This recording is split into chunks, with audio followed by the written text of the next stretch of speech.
Shalom Bapak Ibu Saudara-saudari yang dikasihi dan mengasihi Tuhan. Kita bersyukur hari ini Tuhan boleh memberkati kita. Sebelum kita membaca, merenungkan firman Tuhan, mari kita berdoa. Tuhan, terima kasih, kami bersyukur hari ini Engkau boleh memberkati kami. Kami ada sebagaimana kami ada hari ini, semua karena berkat dan kemurahan-Mu. Sebentar kami akan membaca, merenungkan firman-Mu, berfirmanlah dan biarlah kami mengerti apa yang menjadi kehendak-Mu di dalam hidup kami. Kami berdoa di dalam nama Tuhan Yesus Kristus, haleluya, amin. Ayat bacaan kita terambil di dalam kitab Ulangan pasal 21 sampai pasal yang ke-23. Dengan tema di balik kayu itu ada harapan. Bapak Ibu Saudara yang dikasihi dan mengasihi Tuhan, izinkan saya mengajak Bapak Ibu Saudara untuk membayangkan satu momen sederhana. Satu pagi alarm berbunyi, mata terbuka, tetapi tubuh terasa berat. Bukan karena kurang tidur, bukan karena terlalu sibuk, tetapi ada rasa lelah yang sulit dijelaskan. Lelah yang bukan hanya di badan, tetapi di hati. Kita duduk di tepi tempat tidur, menarik napas panjang, dan dalam hati berkata, Tuhan, hari ini lagi. Ada rasa sakit yang belum sembuh, ada masalah yang belum selesai, ada doa yang belum terjawab, dan mungkin diam-diam hati kita bertanya, di mana harapan itu?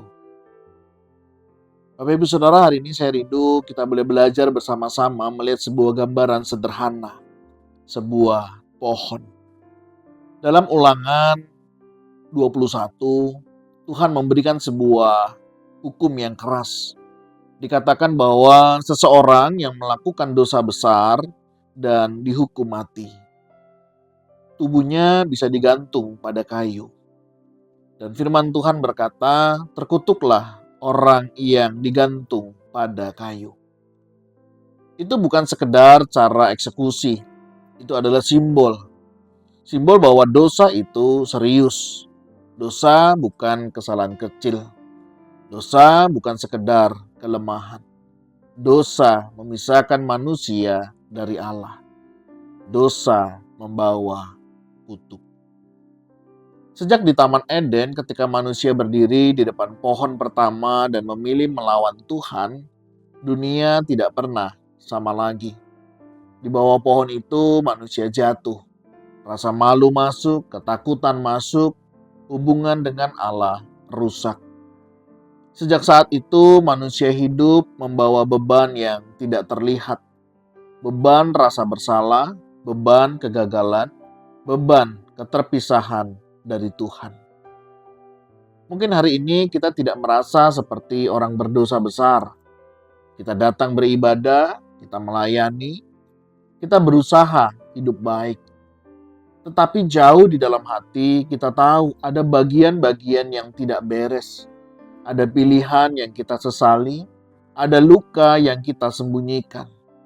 Ada dosa yang diam-diam kita kompromikan. Dan hukum Taurat berkata ada konsekuensi, ada penghukuman, ada kutuk. Seandainya cerita berhenti di sana, tidak ada satupun dari kita yang punya harapan. Tapi kita bersyukur kepada Tuhan, ceritanya tidak berhenti di satu pohon. Berabad-abad kemudian berdirilah pohon kedua.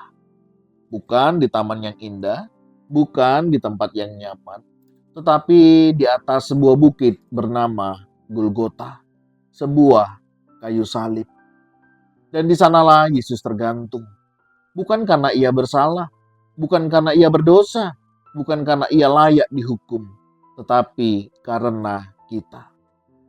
Rasul Paulus menuliskan dalam Galatia 3 ayat ke-13 bahwa Kristus telah menebus kita dari kutuk hukum Taurat dengan menjadi kutuk karena kita. Bayangkan Bapak Ibu Saudara, dia yang kudus menjadi kutuk, dia yang benar menanggung hukuman, Dia yang layak dimuliakan justru dipermalukan. Di bawah pohon pertama, manusia mengambil dan jatuh. Di bawah pohon kedua, Tuhan memberi dan menyelamatkan. Di Eden, manusia bersembunyi karena malu. Di Golgota, Tuhan membuka tangannya lebar-lebar. Bapak Ibu Saudara, mungkin hari ini keadaan kita belum berubah.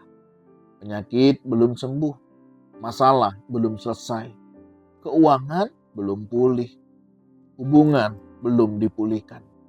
Tapi ada satu hal yang sudah berubah selamanya, status kita di hadapan Allah. Kita bukan lagi orang terkutuk, kita bukan lagi orang yang hidup di bawah penghukuman. Kita bukan lagi orang yang berjalan sendirian. Kita adalah anak-anak yang ditebus. Itulah sebabnya kita tetap bisa bangun pagi. Bukan karena kita kuat, bukan karena hidup mudah, tetapi karena karya Kristus sudah selesai. Salib itu berkata, sudah selesai. Selesai penghukumanmu, selesai hutang dosa kita, selesai untuk kita. Bapak Saudara mungkin masih lemah, tetapi kita sudah ditebus. Mungkin kita masih bergumul, tapi kita dikasihi. Kita mungkin belum melihat jalan keluar, tapi kita tidak ditinggalkan. Pengharapan kita tidak berdiri di atas kondisi tubuh, tidak berdiri di atas stabilitas ekonomi, tidak berdiri di atas situasi dunia. Pengharapan kita berdiri di atas salib. Dan salib itu tidak pernah berubah. Hari ini bila ada di antara kita yang sedang dengan hati lelah, ada yang diam-diam hampir menyerah, ada yang merasa tidak layak datang kepada Tuhan, ada yang merasa imannya dingin, mari saudara, kita datang kepada Tuhan. Yesus tidak mati supaya kita terus hidup dalam rasa bersalah. Yesus tidak menjadi kutuk supaya saudara dan kita semua terus hidup di bawah bayang-bayang masa lalu. Yesus tidak tergantung di kayu itu supaya kita terus menghukum diri sendiri. Di balik salib itu ada pengampunan. Di balik salib itu ada penerimaan. Di balik salib itu ada identitas baru. Hari ini yang menjadi pertanyaan bukan lagi apakah Yesus sudah mati untukku. Jawabnya jelas, sudah. Pertanyaannya adalah, apakah kita mau hidup dalam karya salib itu? Apakah kita mau berhenti mengandalkan diri sendiri? Apakah kita mau berhenti menyimpan dosa tersembunyi? Apakah kita mau berhenti hidup dalam rasa bersalah? Apakah kita mau kembali ke bawah pohon itu? Bapak Ibu Saudara, iman bukan tentang berusaha lebih keras. Iman adalah bersandar lebih dalam. Jika hari ini kita merasa jauh, ini waktunya pulang. Jika hari ini kita lelah, ini waktunya bersandar. Jika hari ini kita ada yang perlu dibereskan, ini waktunya bertobat. Karena di balik pohon itu bukan ada penghukuman, di balik pohon itu ada pelukan. Mari kita tundukkan kepala, kita berdoa. Tuhan Yesus, terima kasih karena Engkau memilih tergantung di kayu itu untuk kami. Terima kasih karena Engkau menjadi kutuk agar kami diberkati. Ampuni kami jika kami masih hidup dalam rasa bersalah, dalam ketakutan, bahkan dalam dosa yang kami sembunyikan. Hari ini kami kembali kepadamu. Kami memilih hidup dalam karya salib-Mu. Ajari kami berjalan sebagai anak-anak yang ditebus, bukan sebagai orang yang terhukum. Dalam nama Tuhan Yesus kami berdoa. Bapak Ibu Saudara, ketika kita selesai merenungkan firman Tuhan ini, jika keadaan kita belum berubah, tapi satu hal yang pasti, kita tidak lagi berjalan sendirian. Karena di balik salib itu ada harapan yang tidak pernah mati. Tuhan Yesus memberkati kita semua.